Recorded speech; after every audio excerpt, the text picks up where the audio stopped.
Now that we've covered the function basics, we can take it up a notch in complexity.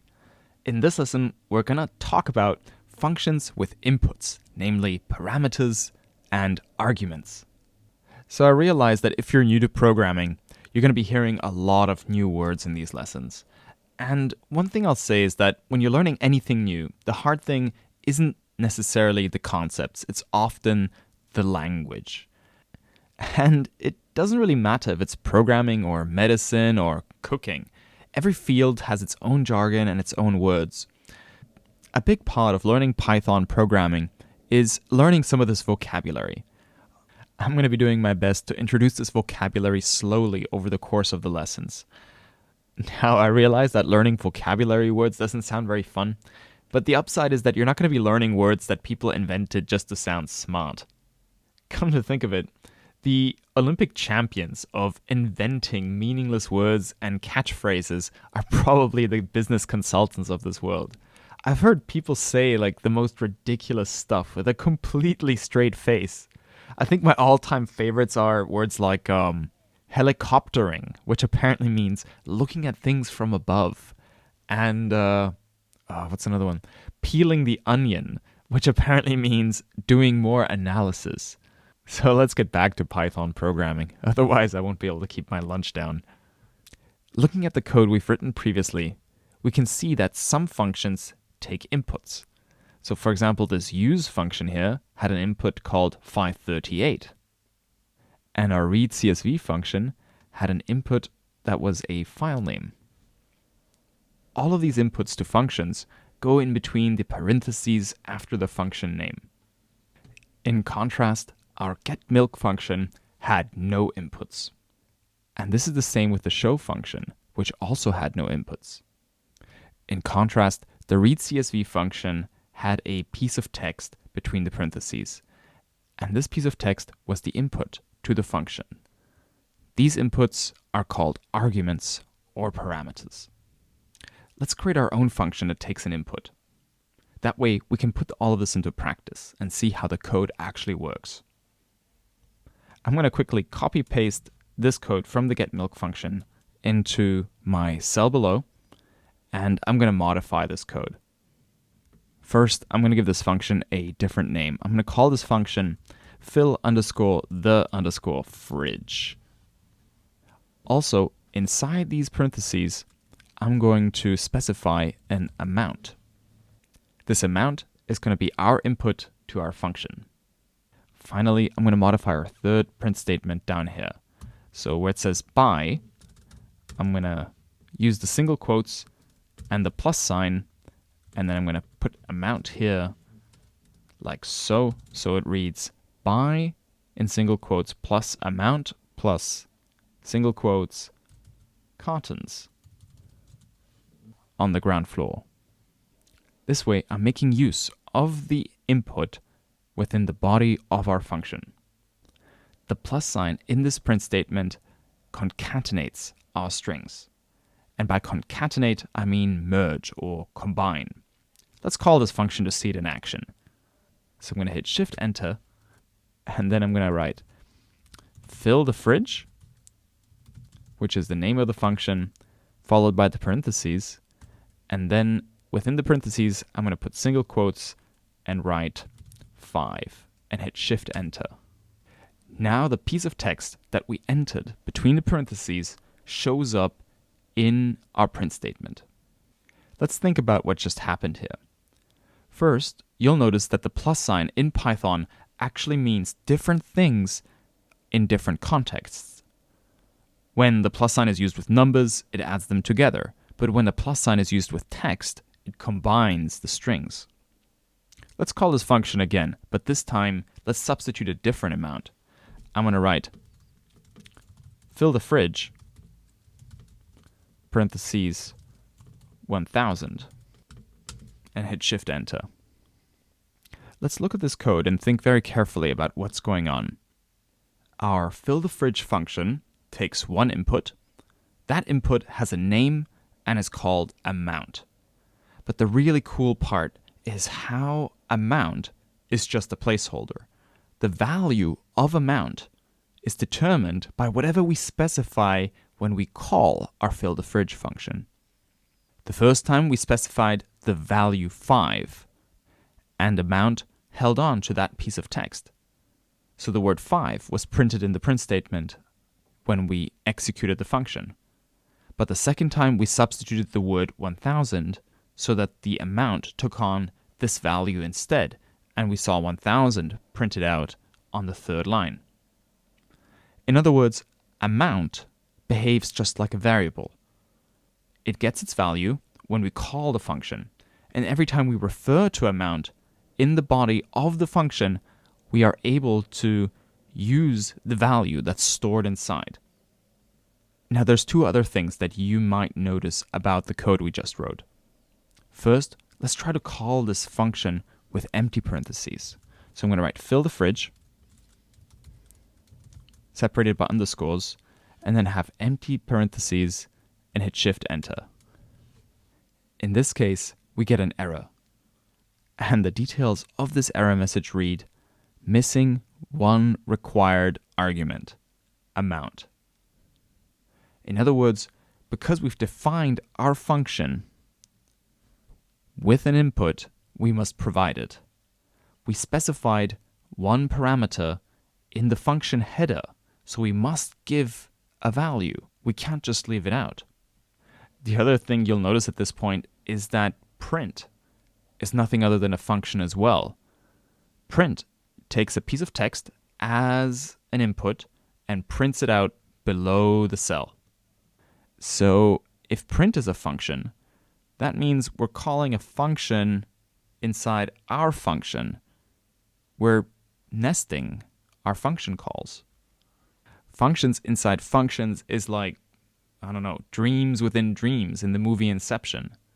In other words, one piece of code can trigger other bits of code. And this idea is actually really, really powerful when you think about it. Okay, so here's a quick recap. When working with functions with inputs, we specify what the input is up front when defining the function. The input is specified between the parentheses following the function name. In this example, the input is called money. And money is just a placeholder. In programming jargon, when referring to an input as a placeholder or as a variable, we tend to call it a parameter. As in, get milk has one parameter called money. Now, remember how I said we're going to have some vocabulary training? Well, when we call the function, we must provide a value to this parameter. In this case, we must provide a number. That value is going to be 20.5 when I call this function. The value that's passed to a function when it's being called is called an argument. Now, oftentimes, you'll see the words parameter and argument used interchangeably. People aren't always super pedantic in the real world. But if you want to express yourself precisely or get technical, it's good to know these definitions. A parameter is when we're referring to the inputs to a function and we're talking about it as the placeholder or as the variable. And we use the word argument when we're talking about the actual value that we're giving the function when we're calling it. But that's probably enough vocabulary training for now. And we've also covered quite a few different kinds of functions so far. For example, we understand the syntax behind show, and we also understand the syntax behind use or read CSV. Show had no arguments, but read CSV has a file name as an argument. Now we're going to look at functions with multiple arguments. We've actually encountered multiple arguments when we called the scatter function for our plot. And we also had multiple arguments when we called the fit function for our regression. Fit had two arguments, capital X and lowercase y. X was our movie budgets and lowercase y was our movie revenue. We can see that these two arguments are separated by a comma. But let's create our own function and have it take more than one argument so that we can see this in practice. Back in the Python intro notebook, I'm going to copy our previous function that we defined here, the fill the fridge function, and I'm going to paste it into the cell where we had the error. I'm now going to modify this function.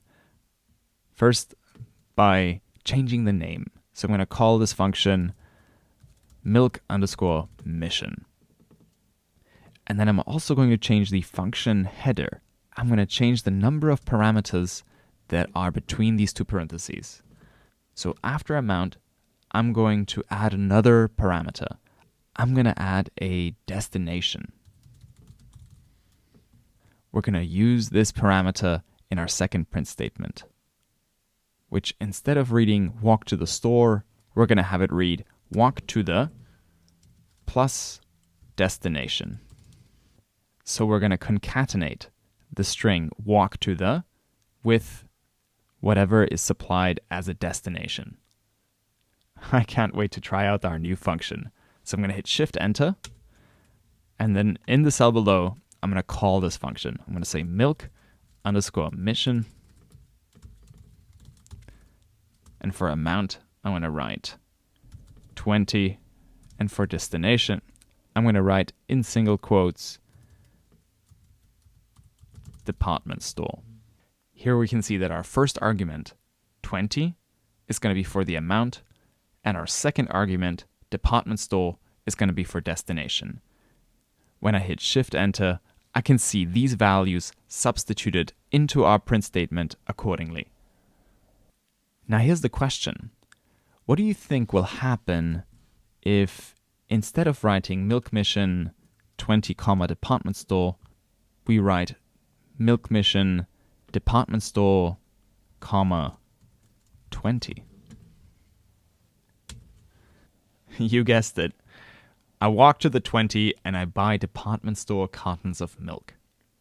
What this tells us is that our arguments to our function are passed by their position. In other words, the order in which we give the inputs to our function matters. And it matters quite a bit.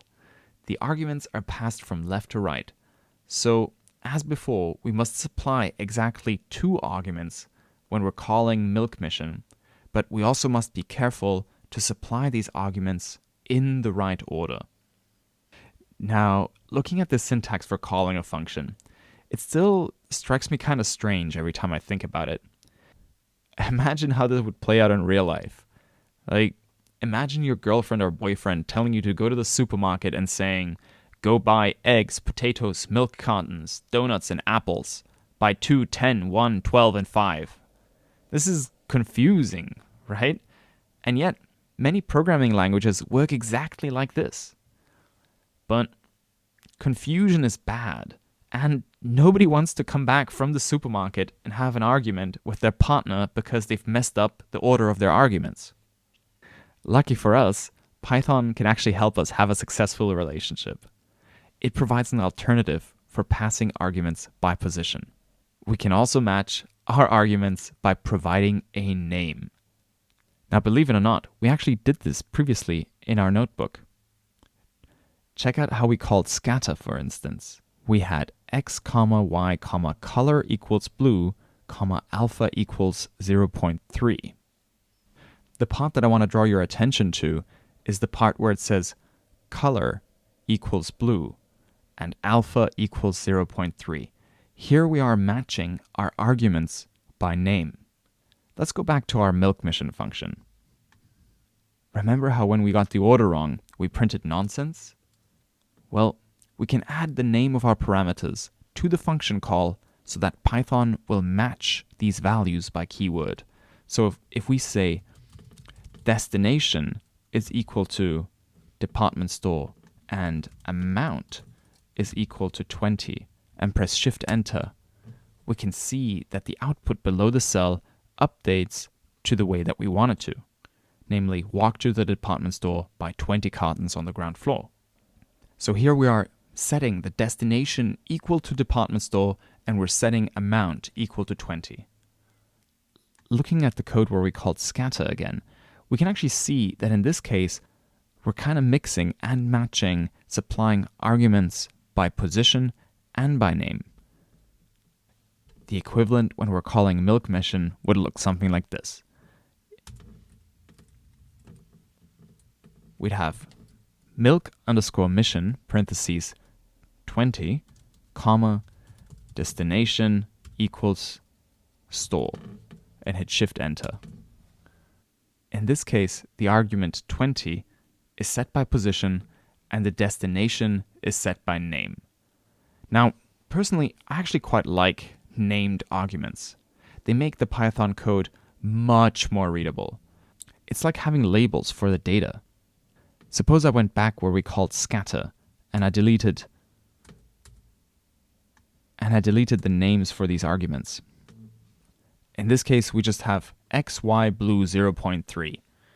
Anybody looking at this code is going to wonder, what on earth is 0.3? And that somebody might as well be yourself in like 2 weeks' time when you forgot what you did. I guess the message I'm trying to convey here is that having a bunch of naked values separated by commas doesn't make the code very readable to us humans. Providing these keywords when calling a function just makes everything so much more readable. So here's a question for you. What do you think will happen if we call our function like this? Milk underscore mission, parentheses, store, comma, amount equals 20. Hitting Shift Enter, we see that we get an error.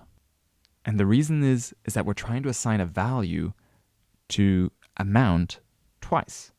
The first time we're assigning the store value to amount, because Python is evaluating our arguments by their position. And the second time, we're setting amount equal to 20 by using the keyword. Okay, cool. So we're coming to the end of this lesson on parameters and arguments. And we've covered a lot of material here. This material will sink in more with practice, I promise. And if you've heard any recent buzzwords that make you want to stick needles in your eyes, please share them in this lesson's Q&A section. I'd love to hear them. See you in the next lesson.